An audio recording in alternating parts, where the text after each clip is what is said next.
Bonjour à vous pour ce nouveau programme court, le Pourquoi du combien. Aujourd'hui, nous allons nous intéresser à une étude qui a été fortement médiatisée, une étude réalisée par la Fondation Travailler Autrement sur les invisibles, le back-office de la France.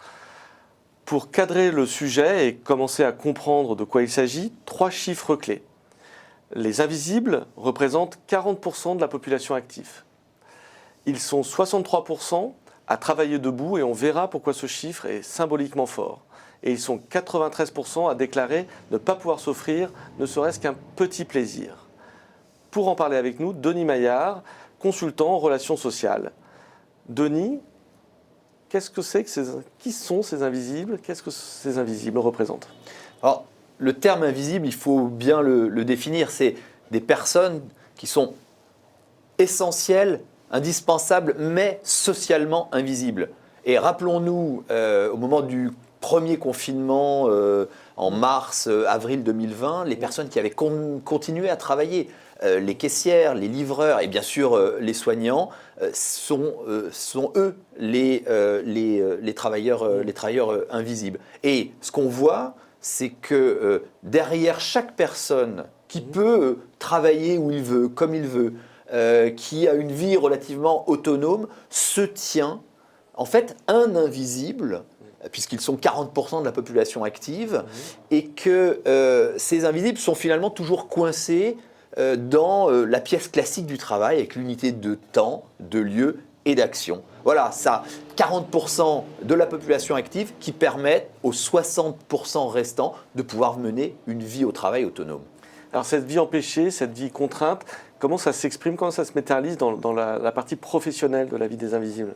Ça, c'est le deuxième chiffre. 63% disent nous travaillons debout. Et c'est un marqueur très fort. Il y a ceux qui sont autonomes et peuvent travailler où ils veulent et travaillent la plupart du temps assis derrière un ordinateur. Et puis les invisibles qui travaillent debout. Donc on voit, c'est quoi? C'est une vie au travail marquée par la pénibilité. C'est dur de travailler toute la journée debout. Et puis c'est aussi, on le voit, un management beaucoup plus difficile, beaucoup plus disciplinaire, froid, et qui génère derrière une difficulté à se sentir réellement utile. C'est-à-dire qu'on les reconnaît au moment de la pandémie comme socialement utiles, mais eux ne s'accordent pas la même utilité qu'on leur reconnaît. Et cette vie contrainte hors du temps de travail, comment là aussi ça se décrit?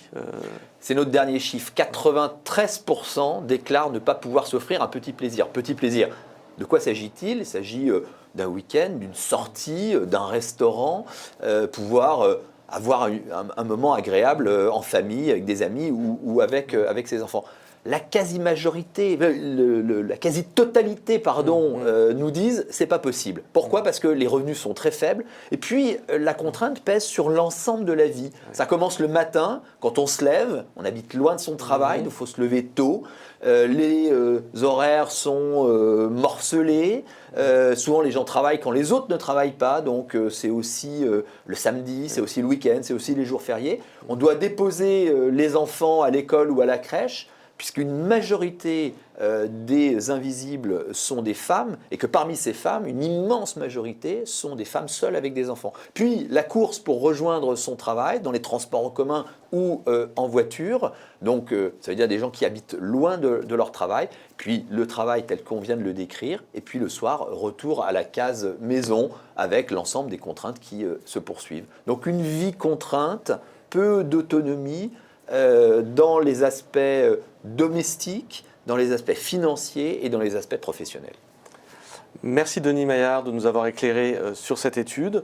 Vous pouvez la retrouver des synthèses facilement en ligne. Et puis je vous invite aussi, si ce sujet vous intéresse, à lire le livre de Denis Maillard, Indispensable mais invisible. Merci à vous et je compte sur vous pour nous suivre la prochaine édition.